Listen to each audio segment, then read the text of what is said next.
ជំរាបសួរអ្នកទាំងអស់គ្នាថ្ងៃនេះខ្ញុំសូមធ្វើការឆ្លើយតប comment លោកពូម្នាក់ដែលគាត់សួរពាក់ព័ន្ធជាមួយនឹង motor 3 pha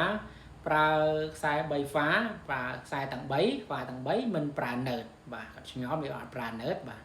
motor 3 pha មិនចាំបាច់ប្រើខ្សែ nerd នោះទេបាទពីព្រោះវាជាបន្ទុកដែលមានតុល្យភាពចរន្តអគ្គិសនីរត់ជុំវិញគ្នាបាទរវាង pha ទាំង3ដោយស្វ័យប្រវត្តិឥឡូវខ្ញុំសូមបတ်បន្តិចប្រព័ន្ធខ្សែភ្លើង 3 pha ហ្វានីមួយមានរលកចរន្តខុសគ្នា120ដឺក្រេនៅពេលដែលហ្វាទាំង3មានតម្លៃស្មើគ្នាដោយបាទជាដោយរបំខ្សែនៅក្នុងម៉ូទ័របាទផលបូកចរន្តលំហូរចូលនិងលំហូរចេញត្រង់ចំណុចកណ្ដាលបាទតម្លៃស្មើ0បាទស្មើ0ដូច្នេះយើងអត់ចាំបាច់ត្រូវប្រើខ្សែ nerd ដើម្បីដឹកនាំចរន្តត្រឡប់ទៅវិញដោយខ្សែ monofa នោះទេអានេះវាពាក់ព័ន្ធជាមួយនឹងដំណរទៀត data ទៀតតែខ្ញុំសូមឆ្លើយប៉ុណ្ណឹងបាទខុសត្រូវកុំប្រកាន់អរគុណជម្រាបលា